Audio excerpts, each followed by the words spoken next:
Entrar en la Deep Web fue uno de los errores más absurdos que he cometido.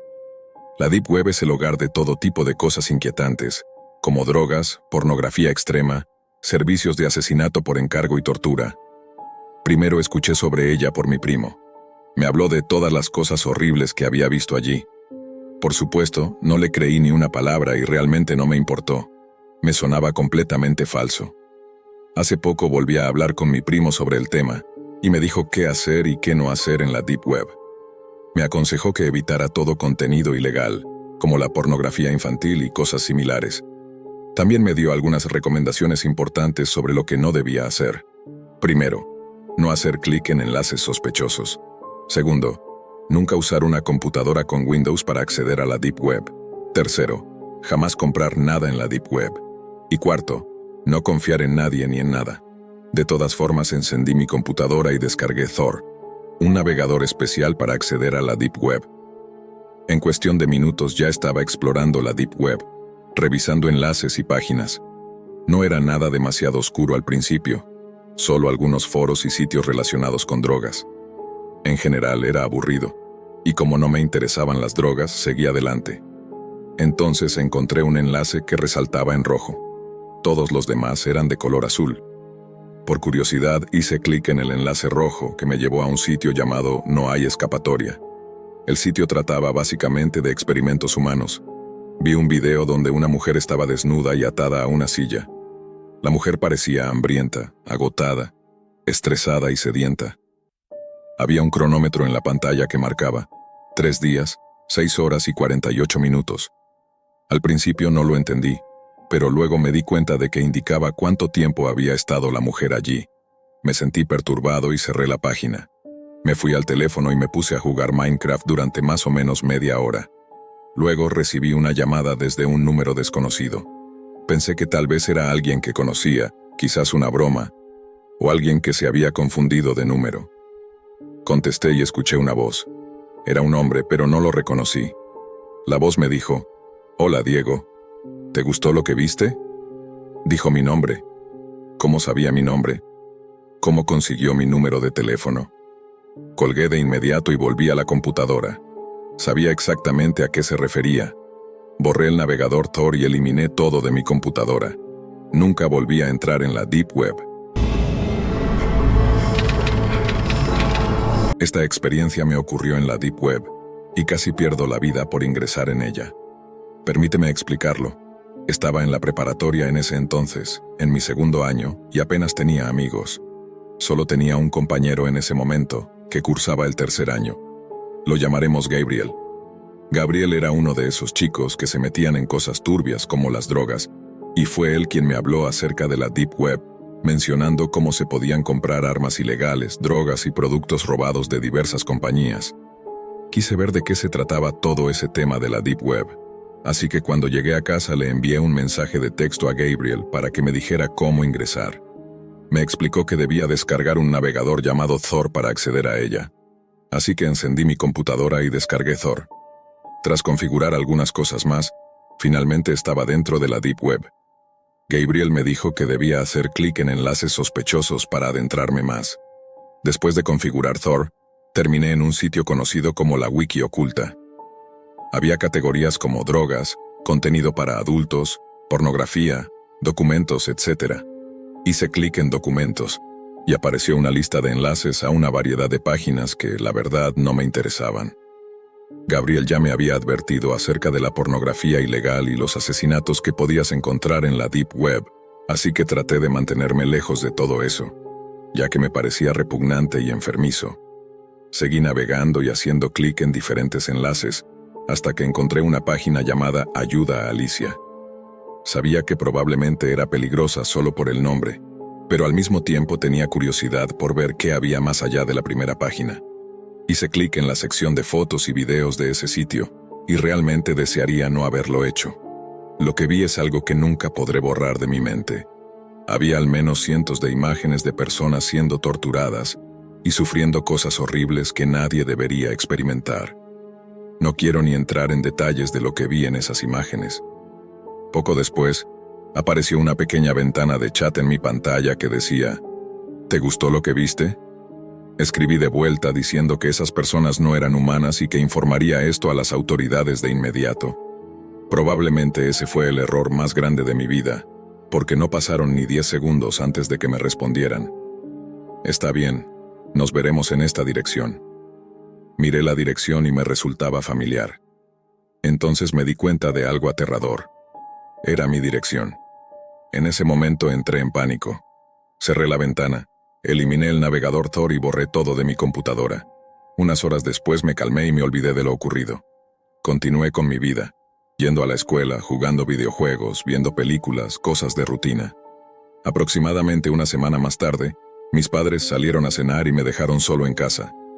Terminé mi tarea y me puse a jugar videojuegos en mi habitación. Mientras jugaba, creí escuchar algo. Bajé el volumen, pero no oí nada. Pensé que tal vez solo me lo estaba imaginando, así que volví a jugar. No pasaron ni 5 segundos cuando sentí una mano agarrándome la pierna. Me asusté y corrí hacia la puerta principal, pero había un hombre con una máscara bloqueando la salida de mi habitación. Había 5 personas en total rodeándome. Ten en cuenta que soy un tipo bastante grande, mido 1,94, pero no podía enfrentarme a 5 personas al mismo tiempo. Con voz temblorosa les pregunté qué querían de mí. El hombre que bloqueaba la puerta se acercó y dijo: «Recuerda, te dijimos que nos veríamos en tu dirección». Al principio no entendía de qué hablaba, pero luego me di cuenta de que era el sitio en la Deep Web. El hombre que estaba en la puerta dijo: «Atrápenlo». Me atacaron, me ataron las manos con cuerdas y me cubrieron la boca con cinta adhesiva. Luego me llevaron afuera hasta una camioneta. En ese momento supe lo que iba a pasar. Iba a aparecer en ese sitio por haberlos enfrentado. Entonces sucedió algo que fue, sin duda, un regalo divino. Escuché sirenas en la distancia, acercándose a mi casa. Los hombres me soltaron, corrieron hacia la camioneta y se fueron rápidamente. Un minuto después, la policía llegó y me calmó. Les conté todo lo que había sucedido, y mis padres llegaron poco después.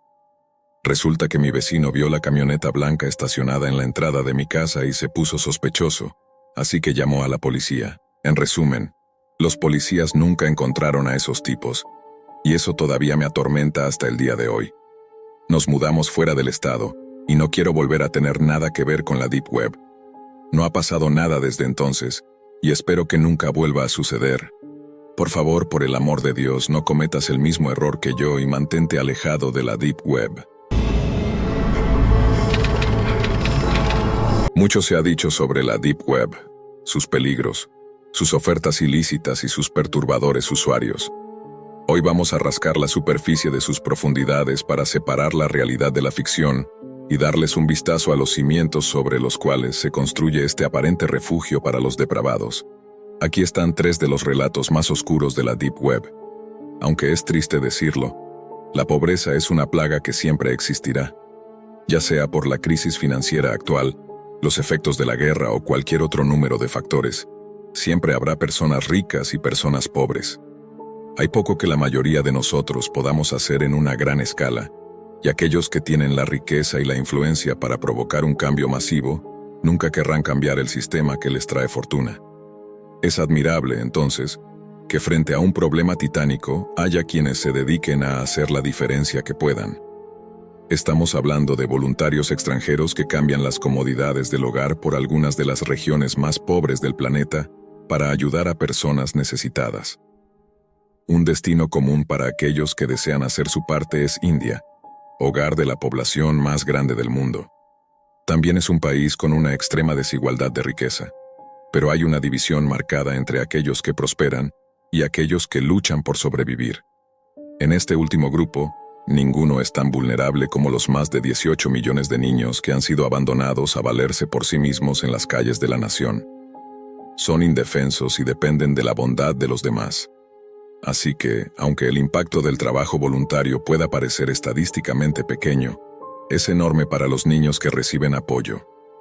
Aquellos que dejan atrás sus vidas por ellos son considerados entre lo mejor de nosotros, aunque a veces la realidad puede ser mucho más oscura.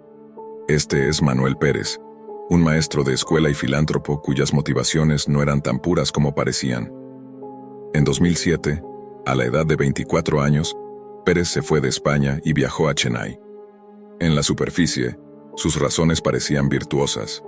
Entre 2007 y 2014, fue voluntario en organizaciones sin fines de lucro y trabajó en varios orfanatos en el país.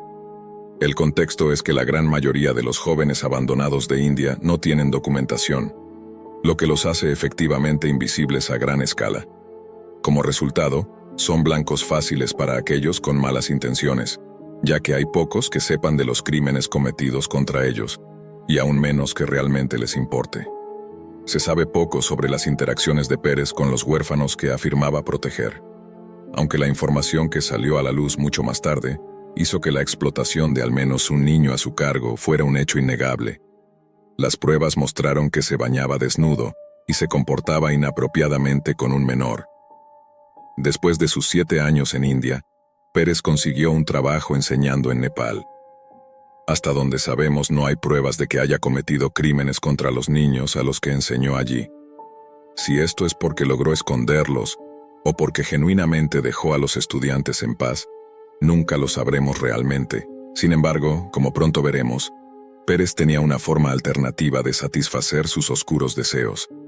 Regresó a España en julio de 2022 y, como era de esperar, continuó asegurándose de estar siempre rodeado de niños.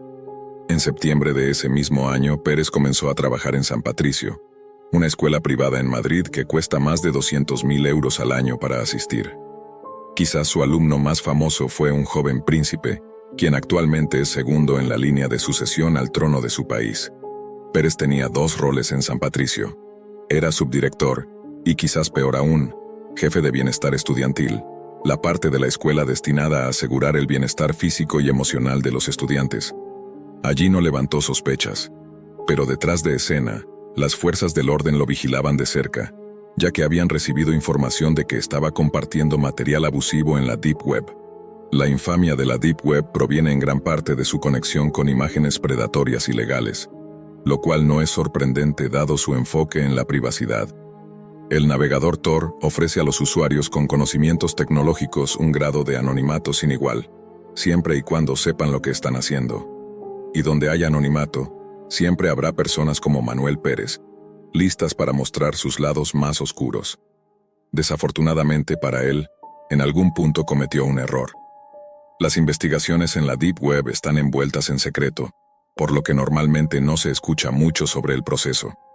Si se dieran detalles, los criminales sabrían cómo ocultar sus huellas. Esta historia no fue la excepción. Los investigadores de la Agencia Nacional del Crimen no dieron pistas sobre qué fue lo que los alertó. Sea lo que sea que tuvieran sobre Pérez, era lo suficientemente fuerte como para obtener autorización para arrestarlo. En noviembre de 2022, cuando la policía allanó su casa en Madrid, el sospechoso fue lo suficientemente descuidado como para dejar la evidencia a la vista. Dejó su portátil abierta con foros y sitios de la Deep Web, dedicados a imágenes indecentes de menores en varias pestañas. También había dejado abierta la versión de escritorio de Telegram, lo que reveló aún más su vergonzoso secreto. Al examinar la aplicación, los investigadores encontraron conversaciones que documentaban 5 años de interacciones entre Pérez y 2 adolescentes en India. En el momento de su detención, estaba conversando con uno de ellos. Durante y después de su tiempo en Nepal, Pérez pagaba a estos jóvenes para que actuaran como intermediarios. Les hacía peticiones específicas, les enviaba contenido ilegal como ejemplos y les daba instrucciones sobre cómo ganarse la confianza de un niño. Los adolescentes luego buscaban niños vulnerables, recreaban los ejemplos que les mostraban, enviaban los resultados y recibían pagos por sus servicios. Un detalle a menudo pasado por alto es que uno de estos adolescentes parece haber sido una antigua víctima de Pérez, probablemente el niño con el que la policía encontró pruebas de que se había bañado. Como indicó el fiscal durante el proceso legal, cuando el joven creció, Pérez lo alentó a atraer a un niño de 8 años con la intención de abusar de él. A cambio, Pérez prometió pagar sus tarifas escolares. Así que, durante más de 5 años, el maestro había gastado más de 65.000 euros en la adquisición de material abusivo. Durante la investigación, se recuperaron 120.000 imágenes indecentes de menores de sus dispositivos electrónicos, de las cuales alrededor de 11.000 eran de categoría A. Las pestañas de la Deep Web que dejó abiertas también demostraron que no actuaba solo. Existe un requisito común para esa comunidad: la contribución de contenido original. Con eso en mente, no hay forma de saber hasta dónde pueden haberse difundido los resultados de sus delitos. El 9 de agosto de 2023, Manuel Pérez fue condenado a 12 años de prisión. Fue incluido en el registro de delincuentes sexuales de por vida y está sujeto a una orden de prevención de daños sexuales indefinida. Cuando se le preguntó si había cometido algún crimen contra los estudiantes de la escuela privada, Pérez insistió en que no lo había hecho. Cuando se le preguntó si había abusado de algún niño en otras escuelas donde había trabajado, se negó a responder. Mi mejor amigo Adrián y yo estábamos completamente obsesionados con la violencia y el contenido gore. Veíamos todas las películas más sangrientas y alocadas que podíamos encontrar en nuestra incansable búsqueda de filmes aún más extremos y violentos. Llegó un punto en el que ya no nos quedaba nada interesante por ver. La calidad de las películas que terminábamos viendo seguía empeorando, hasta el punto en que ya no podían satisfacer nuestra necesidad de escenas exageradas y muerte ficticia. Entonces Adrián tuvo lo que consideró una idea brillante. Todo lo que veíamos era falso. ¿Qué mejor manera de satisfacer nuestra sed de violencia que ver algo real? Adrián había escuchado a su hermano hablar de algo llamado la Deep Web, un lugar donde podríamos encontrar videos de personas siendo brutalmente lastimadas. Nada de efectos especiales cutres ni colorantes rojos para alimentos. Me dijo que iba a hablar con su hermano para averiguar cómo acceder, y que vendría a mi casa al día siguiente para comenzar. Salió corriendo a su casa, mientras yo pasé el resto del día viendo películas de terror malísimas en Netflix. Al día siguiente, me desperté con el sonido de mi teléfono. Era un mensaje de Adrián. «Amigo, estoy afuera. Levántate». Estábamos en vacaciones de primavera, y mi madre estaba fuera de la ciudad por trabajo, así que tenía la casa solo para mí. Me levanté, me vestí rápidamente y fui a abrir la puerta para dejar entrar a Adrián. Antes de que pudiera abrir completamente, él ya había entrado de un salto, con una gran sonrisa en su rostro. «Sé cómo hacerlo, hombre. Sé cómo entrar a la Deep Web. Vi algunas cosas anoche y es exactamente lo que estamos buscando», dijo Adrián, con su sonrisa ensanchándose aún más.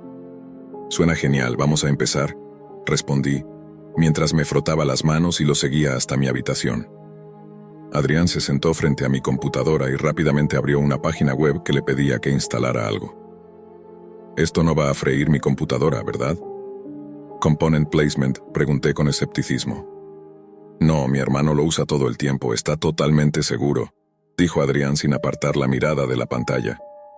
Me explicó que su hermano había conocido a algunas personas en la Deep Web que le habían dado el enlace a un sitio con justo el tipo de cosas que nos interesaba ver. Sacó una hoja de papel arrugada de su bolsillo, donde había garabateado una dirección con .onion. La escribió en el navegador Tor que acababa de descargar, y lo que al principio parecía una pantalla negra apareció ante nosotros. Pensé que había escrito mal el enlace, pero comenzó a mover el cursor lentamente por la página hasta que encontró un pequeño hipervínculo azul que decía «Entra bajo tu propio riesgo».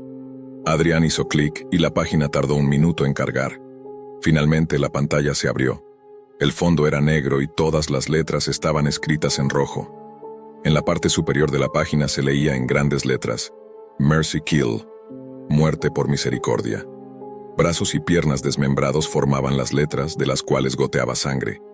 Debajo del título había una barra horizontal con varias categorías para elegir: tortura, pornografía, secuestro, animales y la lista continuaba. También había un botón de enviar, que supuse era para que la gente subiera sus propios videos. Después de revisar las categorías por un rato, encontramos una que parecía tener lo que buscábamos. Hicimos clic en asesinato. La página tardó un buen rato en cargar, y cuando lo hizo, aparecieron 3 cuadros negros, uno tras otro, con títulos debajo de cada uno. Había botones de reproducción flotando en el centro de cada cuadro. Los títulos de los videos eran «Este cerdito se fue a casa», seguido de «Llévame al juego de béisbol» y «Ruleta rusa con un giro». Los videos no tenían vista previa, así que no sabíamos qué esperar antes de hacer clic en reproducir. Adrián decidió hacer clic en «Ruleta rusa» primero, ya que parecía lo más seguro. Sabíamos lo que era la ruleta rusa. El video se puso en buffer por un momento y luego comenzó. En él, había un hombre sentado en una silla. La habitación tenía un suelo de baldosas blancas y una sábana blanca colgada detrás del hombre. Había una mesa blanca frente a él, con 6 pistolas encima. El hombre solo llevaba ropa interior y estaba cubierto de sudor. Tenía una mano atada a la silla, pero la otra estaba libre. Parecía joven, pero definitivamente mayor que nosotros, y extremadamente delgado, como si no hubiera comido en semanas. El hombre movía la boca, pero no se oía nada. Adrián encendió rápidamente los altavoces de mi computadora y pudimos escuchar la voz de otro hombre. El juego es simple, hay 6 armas en la mesa. Una tiene una bala, las otras están vacías. Elige una, ponla en tu boca y aprieta el gatillo. Si eliges bien, te dejaré ir. El hombre en la silla extendió su mano temblorosa y agarró la pistola del centro de la mesa. Levantó la pistola hacia su rostro, miró el cañón, luego cerró los ojos, murmuró algo inaudible para sí mismo, puso la pistola en su boca y apretó el gatillo. El sonido que salió de los altavoces casi hizo que mi corazón se detuviera. La sábana detrás del hombre se salpicó de sangre y materia cerebral. Su cabeza cayó hacia atrás y luego se estrelló contra la mesa con un fuerte golpe, tiñendo la mesa de rojo. Desde detrás de la cámara pudimos escuchar al otro hombre reír suavemente, escalando hacia una risa maníaca. Luego salió frente a la cámara. Era calvo y llevaba una máscara blanca. Se acercó a la mesa y comenzó a recoger los cargadores de las otras pistolas. Nos mostró cada uno a la cámara, revelando que todos tenían una bala cargada. «Mentí», gritó, antes de volver a reírse de manera escalofriante. El hombre enmascarado regresó al cuerpo y pasó su mano por el cabello del hombre muerto. Luego metió su dedo en el agujero de bala en la parte trasera de su cabeza, con un sonido desagradable. El video terminó ahí. Aunque el video fue impactante, era exactamente lo que buscábamos. Sentí algo de simpatía por las víctimas de estos videos, pero intenté convencerme de que solo eran películas de muy alta calidad. Finalmente, cuando el hombre fue golpeado hasta casi perder el conocimiento, decidieron terminar con su sufrimiento. Ambos lo golpearon al mismo tiempo con la mayor fuerza posible, en la cabeza. Pude escuchar el crujido de los impactos al conectarse con su cráneo. Luego, le vertieron gasolina encima, encendieron un fósforo y lo prendieron fuego. Lanzaron ambos bates al fuego y el video llegó a su fin. Después de ver esos 3 videos, estábamos más intrigados que nunca. Adrián comenzó a desplazarse hacia abajo para ver los siguientes 3 videos cuando un pequeño anuncio apareció en la esquina inferior derecha de la pantalla. Decía: ¿te gustaría suscribirte para recibir videos exclusivos diarios gratis? Al leer el anuncio de aspecto sospechoso, 2 botones aparecieron cuando Adrián pasó el cursor por encima. Sí y no. Antes de que pudiera decir algo, Adrián ya había seleccionado sí. Otra ventana se cargó y aparecieron 2 barras en blanco para ingresar la dirección de casa y el correo electrónico. Adrián empezó a escribir mi dirección de correo cuando lo giré en la silla para encararlo. «¿Qué demonios estás haciendo? ¿Estás loco?» «Srenia», le dije. «Vamos, hombre. Videos exclusivos suena genial». «Srenia», respondió Adrián con la misma sonrisa estúpida que tenía desde que llegó. «Si quieres suscribirte, usa tu correo y tu dirección. No quiero que mi información ande rondando por la Deep Web», le dije molesto. «Lo que sea», dijo Adrián cerrando la ventana. Justo cuando estábamos a punto de seguir viendo más videos, alguien llamó a la puerta. Adrián pareció ignorarlo y continuó desplazándose por la página web. Me levanté y fui a la puerta principal. Al abrirla era la madre de Adrián, que lucía algo frustrada. «Hola, Lucas, ¿está Adrián aquí?», swingueó con una sonrisa forzada, aunque claramente molesta por algo. Supuse que se había enterado de lo que Adrián y su hermano estaban haciendo en la Deep Web. «Sí, voy a buscarlo», le dije, invitándola a entrar y volviendo a mi habitación. Al abrir la puerta, vi que Adrián no parecía darse cuenta de mi presencia. Le puse una mano en el hombro y se sobresaltó. «Oye, tu mamá está aquí y no parece estar muy contenta», le dije mientras Adrián giraba en su silla. «Maldito soplón», murmuró Adrián, confirmando mis sospechas de que su madre ya sabía algo. «Bueno, nos vemos luego», le dije mientras hacíamos nuestro saludo de manos, y lo acompañé a la puerta. Su madre, que había vuelto al auto, lo esperaba afuera. Les hice un gesto de despedida y se fueron. Cuando volví a mi habitación, noté que Adrián había cerrado todo en la computadora y no lo había observado lo suficiente como para saber cómo volver a acceder por mi cuenta. Decidí hacerme un tazón de cereal y pasar el resto del día viendo videos en YouTube. Aproximadamente 2 horas después de que Adrián se fue, recibí una nueva notificación de correo electrónico en mi teléfono. Abrí la aplicación y vi que el correo no tenía nada en la línea de asunto y había sido enviado desde una dirección cifrada. Al abrirlo me encontré con letras rojas en negrita que decían: «Felicidades. Gracias por suscribirte a nuestros videos exclusivos diarios. Se te enviará un video exclusivo de uno de nuestros usuarios todos los días. Puedes cancelar tu suscripción en cualquier momento. Entrega estimada. Mañana a las 6 de la tarde». «¿Qué demonios?».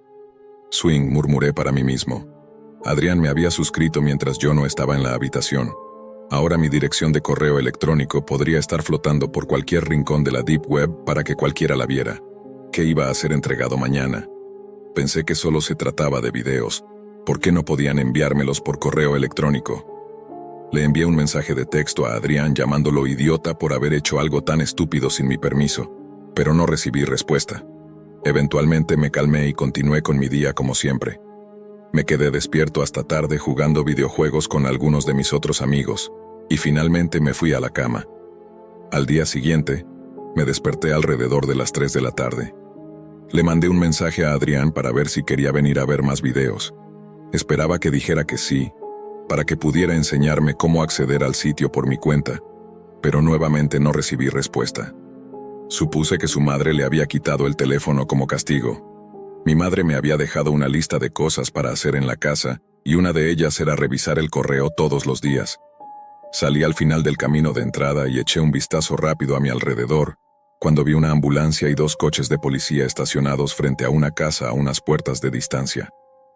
Había cintas de precaución amarillas, pero todo lo que sucedía más allá estaba bloqueado por un coche. No sabía quién vivía allí, pero esperaba que todo estuviera bien.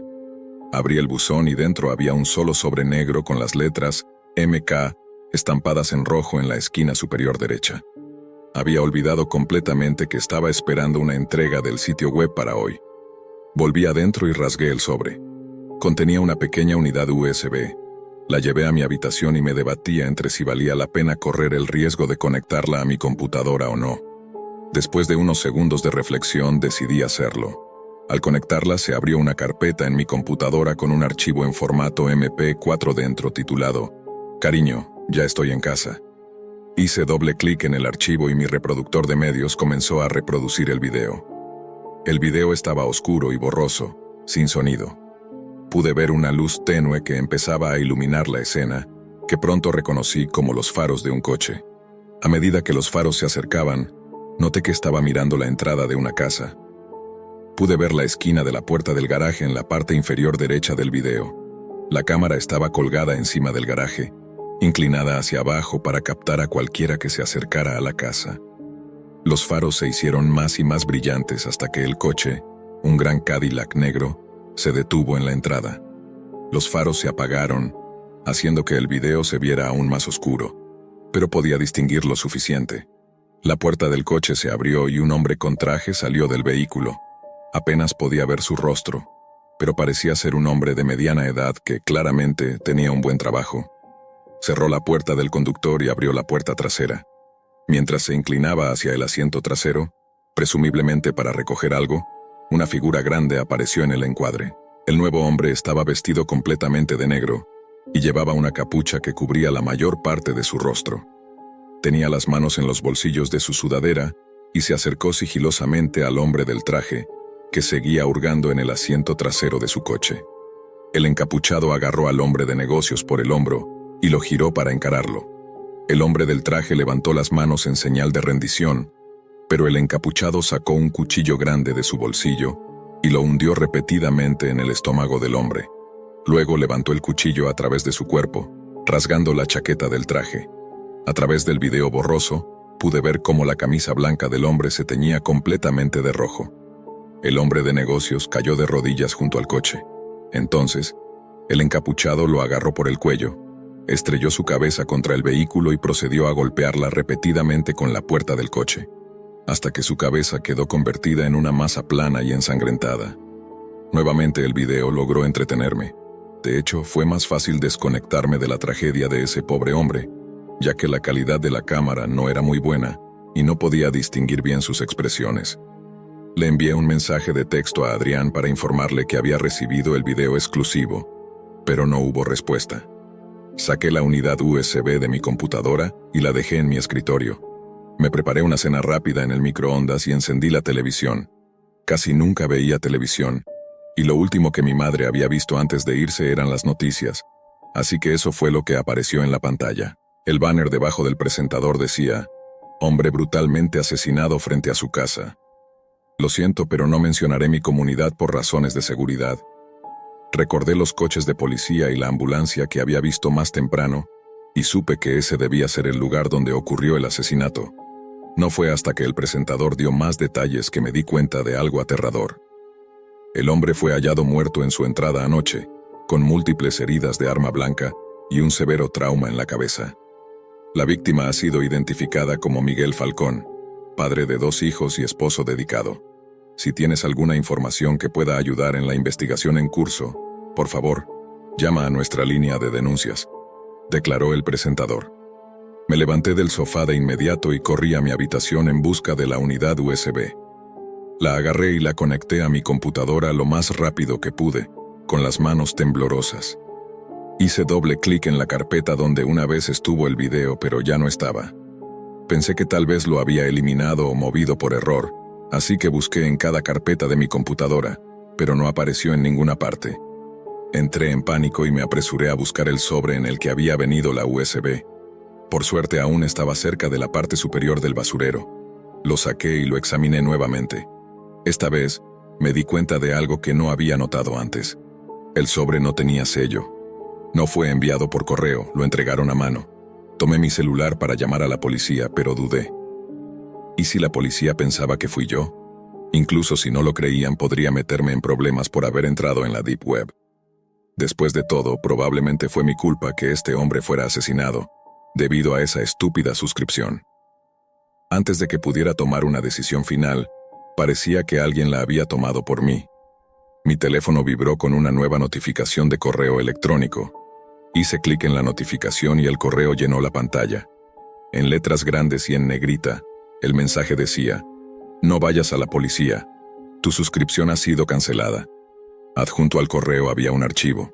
Al abrirlo, un escalofrío recorrió mi cuerpo, erizándome la piel. Era una foto de mí, tomada desde la ventana de la cocina. Estaba sentado en el sofá con la cena de microondas en la mano, y las noticias seguían encendidas en la televisión. La foto había sido tomada solo unos minutos antes de que recibiera el correo electrónico. En ese momento, el miedo se apoderó de mí. A pesar del terror, decidí no llamar a la policía. Cerré todas las puertas para evitar cualquier ruido y me acosté, mirando al techo, escuchando cada pequeño sonido.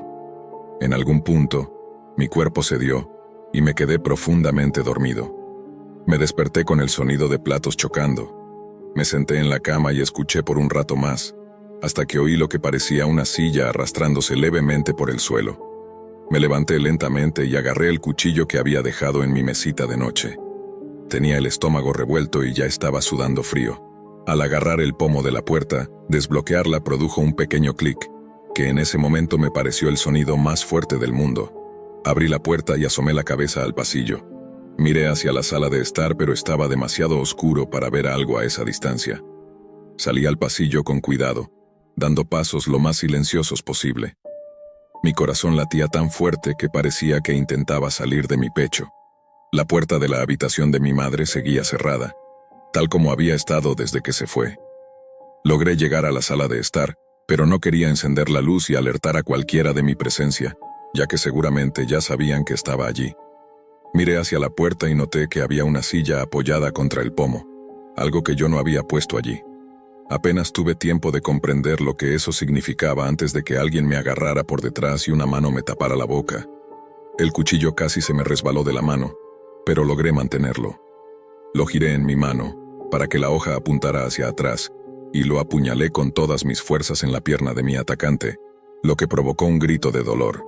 Su agarre sobre mí se aflojó, y vi que él también tenía un cuchillo.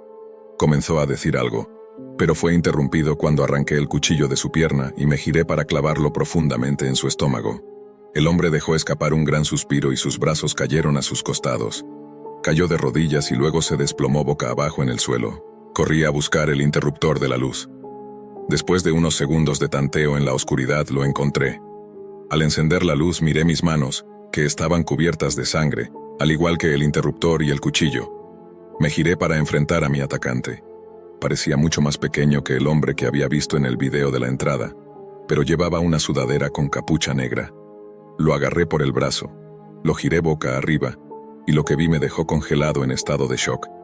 La persona que me había atacado en mi propia casa era Adrián. No podía creer lo que estaba viendo. ¿Por qué haría algo así? ¿Iba a matarme? Nos conocíamos desde el 3er grado. Éramos mejores amigos. Lágrimas comenzaron a correr por mi rostro. Acababa de matar a mi mejor amigo y no entendía nada de lo que estaba pasando. Después de lo que parecieron horas de pensar y llorar, decidí que finalmente era hora de llamar a la policía y explicar lo que había sucedido.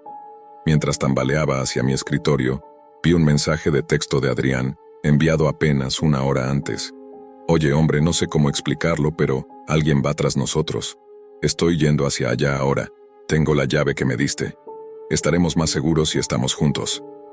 Leí el mensaje justo cuando recibí 2 correos electrónicos del remitente anónimo. Seleccioné el primero. Había un enlace dentro. No podía abrirlo desde mi teléfono, así que encendí mi computadora y lo escribí en el navegador Tor. La página de la Deep Web, Mercy Kill, se abrió nuevamente. Era la misma página que Adrián y yo habíamos estado viendo unos días antes, y me llevó directamente a un video. El video estaba en visión nocturna, con ese verde brillante característico, y la cámara estaba oculta en un lugar alto. De inmediato, reconocí mi propia sala de estar, y supe lo que venía a continuación. Me vi a mí mismo apuñalando a Adrián en la pierna y el estómago. Vi cómo se desplomaba lentamente en el suelo, rodeado de un charco de sangre. El video estaba titulado Ops, y justo debajo había un mensaje que decía, «Gracias por tu envío». En ese momento mi tristeza se convirtió en ira. Juré vengarme de quien me había forzado a hacerle esto a mi mejor amigo. Arranqué mi teléfono del escritorio y procedí a abrir el segundo correo electrónico. Este tenía un archivo adjunto. Hice clic en él y una foto se abrió. Al girar mi teléfono de lado, la imagen se agrandó en la pantalla. La foto era de mí, arrodillado junto al cuerpo de Adrián, con mis manos cubiertas de su sangre y lágrimas corriendo por mi rostro. Lo que más me perturbó fue el ángulo desde el cual fue tomada la foto. Era desde un punto de vista diferente al del video. La única manera en que alguien podría haber tomado esta foto era desde dentro de la casa, en el pasillo. Justo cuando comenzaba a juntar las piezas del rompecabezas, escuché la puerta de la habitación de mi madre chirriar mientras se abría lentamente. La Deep Web es en esencia el rincón oculto del Internet que alberga contenido siniestro como drogas, pedófilos, individuos enmascarados y tortura. Nada de eso me llamaba realmente la atención. Mi única motivación para estar en la Deep Web era encontrar información secreta del gobierno y temas similares. Después de buscar varios enlaces relacionados con ese tipo de temas, eventualmente me cansé y decidí explorar otras cosas en la Deep Web. Tenía un VPN activado, así que si alguna vez me topaba con algo ilegal, no podrían atraparme. En ese momento, encontré un enlace que me llevó a un sitio web. El sitio se llamaba La Habitación y tenía una breve descripción. Básicamente, era un lugar donde transmitían películas ilegales de tortura y asesinatos. Había una caja de video negra con un botón de reproducción. Mi curiosidad fue más fuerte, así que le di clic al botón. La pantalla se volvió negra y apareció un temporizador junto con un cuadro de chat en vivo, lleno de gente que esperaba algo.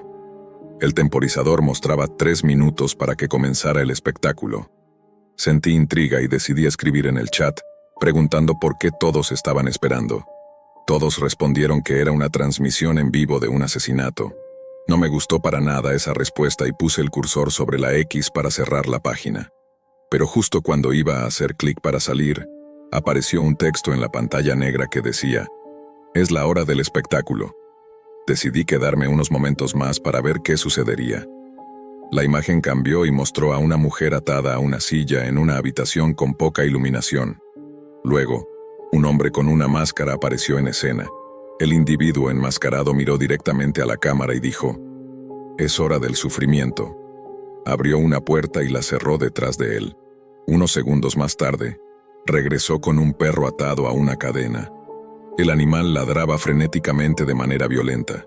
Era un pitbull, y supe de inmediato lo que iba a suceder. El pitbull se abalanzó sobre la mujer, aún atada a la silla, y comenzó a atacarla. Ella gritaba de dolor mientras el perro la mordía y desgarraba su carne. Después de unos minutos, los gritos cesaron, y la mujer murió. El hombre enmascarado salió de la habitación con el perro, dejando el cuerpo destrozado de la mujer. Cerré el video de inmediato y borré el navegador Tor. Nunca más, y lo repito, nunca más volveré a entrar en la Deep Web. Después de cerrar todo, me quedé sentado frente a la pantalla, aún en estado de shock. No podía creer lo que acababa de presenciar. Sabía que la Deep Web era un lugar peligroso, pero nunca imaginé que me toparía con algo tan brutal y horrendo. Por más que intentaba sacarme las imágenes de la cabeza, cada detalle de lo ocurrido seguía repitiéndose en mi mente, como si estuviera grabado a fuego. Me di cuenta de que había cruzado una línea que jamás debía haber traspasado. Los días siguientes fueron una lucha constante para intentar olvidar lo sucedido. No podía concentrarme en nada y por las noches las pesadillas no me dejaban en paz. Soñaba con la mujer, con el perro, con el hombre de la máscara. Sentía una mezcla de culpa y miedo, preguntándome si de alguna manera podrían rastrear lo que vi. A pesar de haber borrado todo rastro, no podía dejar de pensar en lo que había hecho al entrar en esa parte oscura del Internet. Finalmente, decidí hablar con alguien de confianza. No di detalles específicos, pero le conté que había visto algo perturbador en la Deep Web. Me aconsejaron que jamás volviera a entrar y que intentara enfocarme en algo positivo para distraerme. Aunque sé que ese episodio me marcará de por vida, ahora tengo claro que hay lugares del Internet que es mejor no explorar, y que la curiosidad en algunos casos puede llevarte a ver cosas que jamás podrás olvidar. No puedo revelar demasiada información, pero trabajo para el gobierno del Reino Unido. Me asignaron la tarea de localizar a varias personas que habían desaparecido y que, según se informó, habían sido vistas en lo que se conoce como la Deep Web. Había oído hablar vagamente de este lugar antes, pero necesitaba investigar un poco más antes de sumergirme en ese mundo. Es un sitio donde los delincuentes pueden refugiarse, asesinos a sueldo, transmisiones en directo de homicidios, pornografía infantil, los rincones más oscuros del Internet. Era momento de comenzar. Encendí mi computadora y descargué el navegador Tor. No tuve problemas. Se instaló y comenzó a funcionar en cuestión de minutos. Gracias a mis investigaciones anteriores, sabía que la wiki oculta me llevaría a los sitios que necesitaba visitar. Las personas desaparecidas habían sido vistas en una página de tortura transmitida en vivo, y ese fue mi punto de partida. Lo que vi fue indescriptible. Presencié muchos actos atroces. Un video mostraba a alguien que había secuestrado a un hombre sin hogar, mientras el administrador del sitio web comentaba lo que querían que le hicieran. Le arrancaron los ojos, desfiguraron su rostro y le arrancaron la piel, todo mientras seguía vivo. Seguí buscando a un hombre de tez blanca, cabello castaño, ojos azules, aproximadamente de 1 metro con 84 centímetros de altura y 88 kilos de peso. Sabía que la experiencia no sería agradable. Vi al menos 3 personas, si no más, siendo brutalmente torturadas, violadas, mutiladas y asesinadas ante la cámara, hasta que encontré a uno que destacaba. Un hombre de piel blanca, cabello castaño de 1 metro con 84, que aparentaba pesar unos 88 kilos. Tuve que soportar ver cómo lo torturaban y lo asesinaban durante 47 minutos angustiosos. Después de que lo mataron, algo mucho peor sucedió.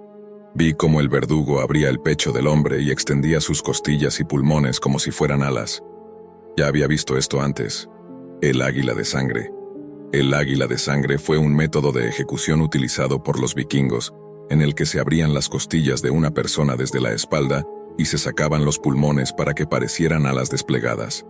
Este tipo de asesinato no es algo común. Al ver el video me di cuenta de que esto no era un simple acto de violencia al azar. Había un patrón, una conexión con una práctica ritual antigua. El culto del Águila de Sangre había regresado. El culto del Águila de Sangre era una organización de asesinos a sueldo que operaba globalmente, sacrificando víctimas en nombre del águila, a quien veneraban como su deidad. Sabía que estaba frente a algo mucho más grande de lo que podía manejar. No tenía los recursos ni el entrenamiento necesario para desmantelar una organización criminal como esta. Ni siquiera tenía pruebas sólidas para presentar a mis superiores. Solo un video perturbador que había encontrado en la Deep Web. Necesitaba un descanso, algo de normalidad. Cerré el navegador tras salir del sitio. Sin embargo, algo estaba terriblemente mal. Mi fondo de pantalla, esa imagen que tanto valoraba de mí en mi graduación, no podía más. Grité y apagué la computadora de inmediato. Pensé que un virus estaba detrás de todo esto, tal vez diseñado para asustar a quienes observaban esos horrores. Salí corriendo de mi oficina, pero oí mi computadora encenderse de nuevo. Estaba viva. Corrí de vuelta y miré horrorizado la pantalla. No había sangre ni nada grotesco, solo unas palabras en la pantalla. Mi nombre, seguido del ojo del águila, todo lo ve. ¿Cómo habían encendido mi computadora de manera remota? ¿Cómo sabían mi nombre? Salí corriendo de la casa, agarré mis llaves, cartera, teléfono y cualquier cosa que pudiera necesitar. Respiré profundamente, disfrutando del aire fresco. Caminé solo durante un buen rato intentando despejar mi mente. Todo parecía tan normal afuera, como si el terror de la Deep Web no pudiera alcanzarme en el mundo real. Me senté en un banco del parque y conversé con un anciano amable sobre el clima y consejos de carpintería. Por un momento olvidé lo que había pasado. Pero cuando regresé a casa, algo estaba terriblemente mal. La puerta principal estaba entreabierta. Eso era extraño, siempre la dejaba cerrada con llave. Entré y me disculpé en voz alta pensando que mi esposa había llegado del trabajo. «Lo siento, amor, tuve que salir a caminar, necesitaba despejarme», dije mientras subía las escaleras. Al llegar al dormitorio noté algo que no había visto antes. Las paredes estaban cubiertas de sangre. Abrí la puerta y me encontré con la escena más aterradora que jamás habría podido imaginar. Toda la habitación estaba empapada en sangre.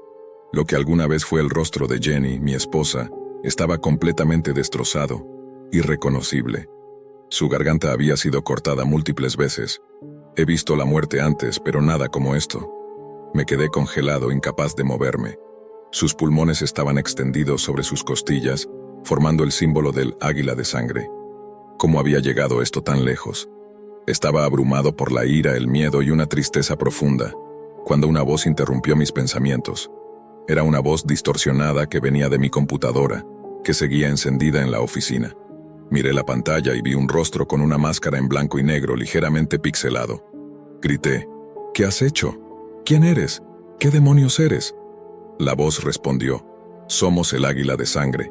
Matamos bajo su mandato. No nos detengas, no lo intentes. No nos busques o tú y los tuyos sufrirán. El águila todo lo ve y puede hacer cosas terribles». Estaba paralizado, incapaz de hablar, sintiéndome completamente responsable de haber traído esta maldición a nuestras vidas. No quería saber más. Solo quería huir de todo esto. Tomé una decisión. Llamé a la policía y les conté lo que había sucedido. Investigaron y concluyeron que había sido un suicidio. No lo podía creer. Pasaron semanas, pero seguía atormentado por lo ocurrido. No podía seguir viviendo allí, así que decidí dejar todo atrás. Reservé un vuelo a Canadá, donde teníamos una pequeña cabaña de madera. Empaqué mi escopeta de confianza y todo el dinero que tenía en dólares canadienses. Abandoné mi vida y renuncié a mi trabajo. Nunca más quise saber de la Deep Web, ni de nada relacionado con ella. Ahora llevo una vida relativamente tranquila. La terapia me ayudó a recuperarme y soy feliz, al menos en la medida de lo posible. Han pasado años y me siento seguro, casi. Sin embargo, que esto sirva como advertencia para todos. El águila todo lo ve. Si decides buscarla o intentar detenerla, adelante. Pero yo no pagaré por tu funeral, ni por lo que quede de tu cuerpo mutilado. Cualquiera con un mínimo de interés en la Deep Web ha escuchado hablar sobre los inquietantes servicios que se ofrecen allí, siempre que tengas las criptomonedas para pagarlos. Desde contratar a un hacker hasta organizar una sala roja con fines letales, muchos creen que es posible adquirir casi cualquier cosa. Existen diferentes grados de veracidad en estos rumores, lo que hace complicado separar las leyendas urbanas de la realidad. Sin embargo, un aspecto preocupante, que se ha asociado por mucho tiempo con la Deep Web, es la posibilidad de contratar a un asesino con unos pocos clics. Sorprendentemente, muchas personas deciden averiguar esto por sí mismas. Y aquí es donde entra Laura Jane Hopkins, una residente de Florida de más de 50 años. Cuando pensamos en asesinatos por encargo, Hopkins no es precisamente la imagen que nos viene a la mente.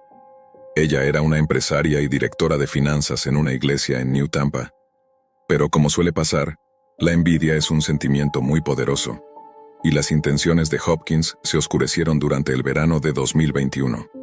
El objeto de su odio no era otro que la esposa de su exnovio. No sabemos de dónde surgía ese resentimiento, pero lo que sí sabemos es que la pareja asistía regularmente a la iglesia de Hopkins, lo que le permitía ver a su objetivo junto a su antiguo amante. Ella quería deshacerse de ellos, sacarlos de su vida. Para llevar a cabo su plan acudió a Tor, donde encontró sorprendentemente sencillo localizar a alguien que ofreciera servicios de asesinato por una tarifa. Así que, el 24 de junio, creó una cuenta en un sitio que se autodenominaba el mercado número 1 de asesinos a sueldo. En ese sitio, había una lista de precios para los clientes interesados. La muerte por golpiza costaba al menos $5,000, un tiroteo al menos $10,000, y contratar a un francotirador más de $20,000. Las tarifas le debieron parecer razonables a Hopkins, ya que al día siguiente publicó en el foro público del sitio solicitando un asesinato rápido en el sur de Florida. Cuando se trata de contratar los servicios de un asesino, hay un proceso específico que debes seguir. Hopkins proporcionó la información personal de su objetivo y adjuntó una foto para facilitar la identificación. También es crucial que el cliente demuestre tener el Bitcoin necesario para pagar. Solo después de que se transfiera el pago, se asigna un miembro de la organización para llevar a cabo el trabajo. Hopkins tenía algunas condiciones adicionales para su asesino a sueldo: que el homicidio no ocurriera cuando la víctima estuviera en casa, y que el asesinato se realizara en julio, idealmente entre el 5 y el 11. Con su solicitud en marcha, estaba ansiosa por ver los resultados. Sin embargo, la fecha que había solicitado pasó, pero su objetivo seguía vivo. Hubo un problema, pero nada que otro pago en Bitcoin no pudiera solucionar. O, tal vez sí. Hubo otro inconveniente, luego un tercero y así sucesivamente. Hopkins realizó 5 pagos al sitio durante su búsqueda de venganza, solo para descubrir que le habían asignado a un asesino con una suerte increíblemente mala. Descontenta con el servicio recibido, Hopkins exigió que alguien con un historial comprobado se encargara del trabajo. Después de haber desembolsado el equivalente a $122,000 en criptomonedas, parecía no estar más cerca de su objetivo. Este fracaso, como mínimo, ameritaba una crítica sarcástica en Yelp. Afortunadamente para ella, pronto sería contactada por alguien que parecía capaz de llevar a cabo el trabajo. Desafortunadamente, ese alguien era un agente del FBI cuya misión era arrestarla. Una vez más, los detalles de cómo ocurrió esto se mantuvieron vagos, con informes que solo indicaban que el FBI fue alertado sobre Hopkins, sin ofrecer más detalles. Había un par de posibilidades. Una opción es que los administradores del sitio informaran a las autoridades, algo que ya ha sucedido al menos una vez con sitios de asesinatos por encargo. La otra posibilidad es que el sitio estuviera siendo dirigido por el FBI, algo bastante común en la Deep Web, donde las autoridades silenciosamente se apoderan de dominios involucrados en actividades ilícitas. Sea cual fuera el caso, los investigadores necesitaban pruebas contundentes de la culpabilidad de Hopkins, y las obtuvieron de una manera bastante interesante. Un agente, haciéndose pasar por el asesino a sueldo, envió un mensaje para cerrar el trato, y luego la contactó por mensaje de texto. Poco después mantuvieron una conversación telefónica grabada en la que discutieron los detalles del asesinato. La clienta aseguró al asesino falso que deseaba que el trabajo se llevara a cabo. Naturalmente, esto requirió otro pago. El agente informó que necesitaría $350 para comprar un revólver. De alguna manera, el hecho de que un supuesto asesino profesional se presentara desarmado no le pareció sospechoso a Hopkins, quien accedió. Inicialmente el agente pidió una transferencia bancaria a través de Western Union, pero Hopkins, con algo de experiencia, insistió en que el pago se hiciera en criptomonedas para mayor seguridad. El agente aceptó y ella utilizó su cuenta de Coinbase. Sí, la misma Coinbase que requiere identificación a nivel de pasaporte para registrarse, y fue arrestada poco después.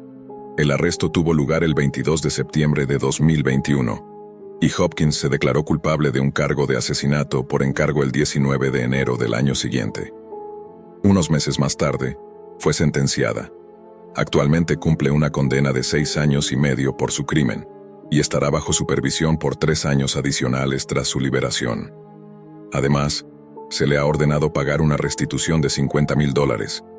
Todo esto podría haberse evitado si, en lugar de intentar contratar a un asesino, Hopkins hubiera investigado un poco más sobre el negocio de los asesinatos en la Deep Web.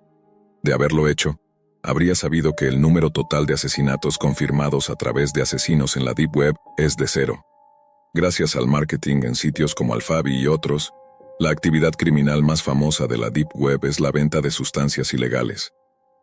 Aunque se habla mucho de estos mercados, los sistemas que los sustentan rara vez se consideran, y es por eso que, en nuestro siguiente segmento, cubriremos precisamente eso. Esta es la historia de Max Terrell, el hombre al que algunos llaman el señor de la Deep Web. Nacido en 1959, Herman James Vermeer fue un niño inusual.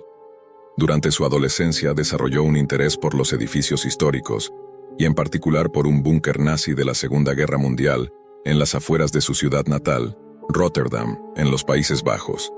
Lo había visitado al menos 10 veces durante su infancia, y su fascinación por los búnkeres nunca lo abandonó.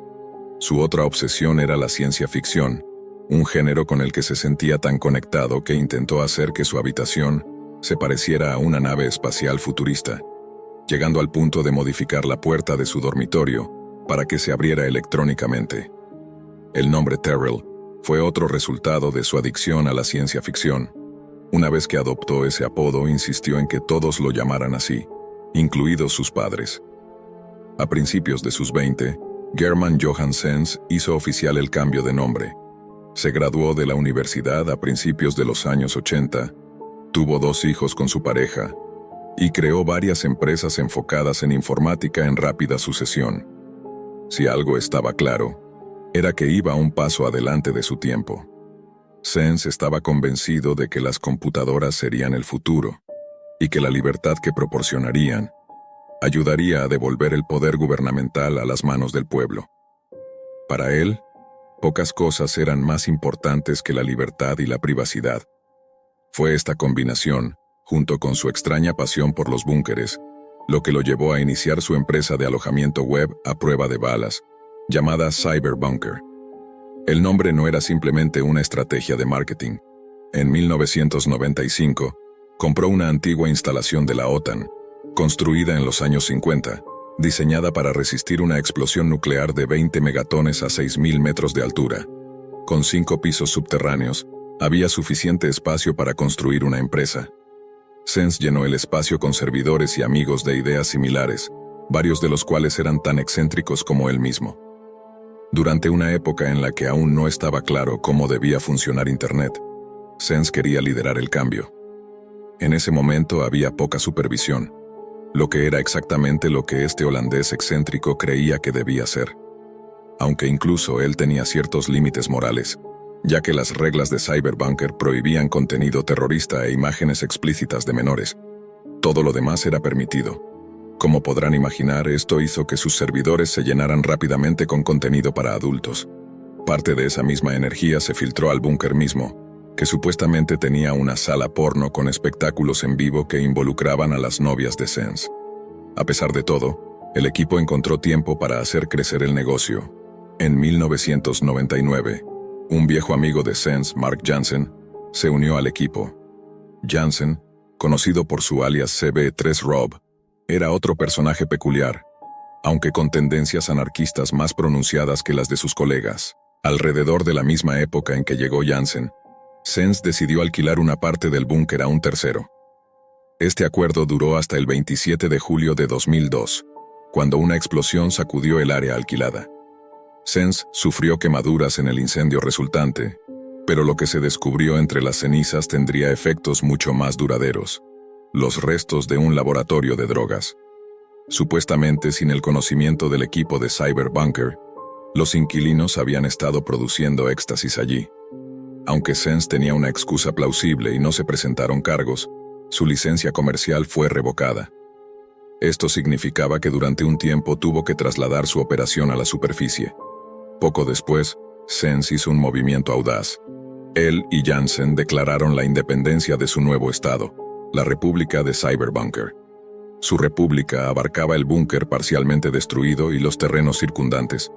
Dejando de lado la evidente sátira, decidieron que sería una monarquía. Sense se autoproclamó presidente y rey de Cyberbunker, mientras que Jansen fue nombrado Su Alteza Real, Príncipe Sven Olaf von Cyberbunker. El reinado de Sense y la independencia de Cyberbunker parecían, en gran medida, una broma para él. Sus motivos declarados incluían el deseo de trabajar en proyectos sin interferencia externa. Jansen, por otro lado, se tomaba su título muy en serio, y hasta el día de hoy sigue utilizando su inmunidad diplomática como un comodín para evitar problemas legales cuando es posible. Con el paso de los años, la clientela de Cyberbunker se fue alejando de los usuarios legítimos, acercándose cada vez más a la delincuencia organizada. Entre sus clientes más destacados se encontraban WikiLeaks y el sitio de intercambio de archivos de Pirate Bay. Sus servicios fueron utilizados con frecuencia en actividades ilegales, incluidas campañas masivas de spam y phishing. De hecho, Cyberbunker facilitó uno de los ciberataques más graves de la historia, que supuestamente fue tan impactante que ralentizó Internet a nivel mundial. Legalmente, un proveedor de alojamiento no puede ser responsable de lo que hagan sus usuarios, siempre y cuando no tenga conocimiento de actividades ilegales. Esto significaba que todos en Cyberbunker podían simplemente fingir ignorancia y mantenerse libres de cargos. Cansado del escrutinio en los Países Bajos, Sense compró un segundo búnker en junio de 2013. Este estaba ubicado cerca del pueblo de Traben-Trarbach, en Alemania, y esta vez, Sense duplicó las medidas de seguridad, agregando una cerca perimetral y perros guardianes para mantener alejados a los curiosos. Se podría suponer que todo esto colapsaría eventualmente, y así fue. Sin embargo, el proceso no comenzó allí, sino un año más tarde, en los Países Bajos. Las autoridades holandesas estaban investigando un mercado ilegal llamado Cannabis Road, que estaba alojado en uno de los servidores de Cyberbunker. Aunque Sense afirmó que había arrendado ese servidor a otra empresa, este hecho lo llevó a creer que la policía alemana lo estaba espiando y compartiendo información con las autoridades holandesas. Si eso no era cierto en ese momento, pronto lo sería. Durante 5 años, la unidad de ciberdelincuencia alemana mantuvo una investigación encubierta. Aunque los servidores de Cyberbunker afirmaban ser a prueba de balas, los investigadores encontraron brechas de seguridad. La unidad principal tuvo acceso para monitorear el tráfico web del búnker, y para su sorpresa, descubrieron que entre el 10 y el 15% de los datos que fluían a través de los servidores no estaban encriptados. Entre esos datos encontraron conexiones con mercados de drogas, venta de información de tarjetas de crédito y una variedad de estafas. Mientras las autoridades construían su caso contra Sense, él cambiaba de estrategia. El mundo había cambiado a su alrededor, y el negocio de alojamiento a prueba de balas se estaba volviendo menos sostenible, en gran parte debido a la decisión de operar desde una antigua instalación militar. La mayoría de los sitios legítimos se habían trasladado a hosts más baratos y convencionales, lo que significaba que los ingresos de Cyberbunker apenas cubrían los costos de mantenimiento. Mientras Sense intentaba algo nuevo, su enfoque seguía siendo la privacidad. Esta vez se centró en asegurar teléfonos móviles. Con la ayuda de Jansen y otros, Sense desarrolló aplicaciones encriptadas que operaban en una red privada. Estas aplicaciones se instalaban en teléfonos modificados, sin cámaras ni sistemas de rastreo, y a menudo incluían un interruptor de emergencia que borraba todos los datos del dispositivo instantáneamente. En el transcurso de un año, este nuevo negocio resultó ser más rentable que su empresa de alojamiento. Curiosamente, la mayoría de los clientes de estos teléfonos estaban en Irlanda, y había una razón para ello. En una foto se ve a Sense en todo su esplendor, y a su lado, el capo de la droga irlandés George Mitchell, conocido como el Pingüino debido a su extraña forma de caminar. Los vínculos de Mitchell con Sense se remontaban al menos hasta la compra del primer búnker. Supuestamente, Mitchell había contribuido con $700,000 para cubrir parte de los costos. La relación comercial continuó a lo largo de las décadas, y la red de distribuidores de Mitchell era el mercado perfecto para lo que Sense ofrecía. Sus lazos eran tan estrechos que el Pingüino actuaba como intermediario, ofreciendo los teléfonos de Sense a los cárteles de droga colombianos. Todo considerado, este negocio paralelo estaba funcionando sin problemas,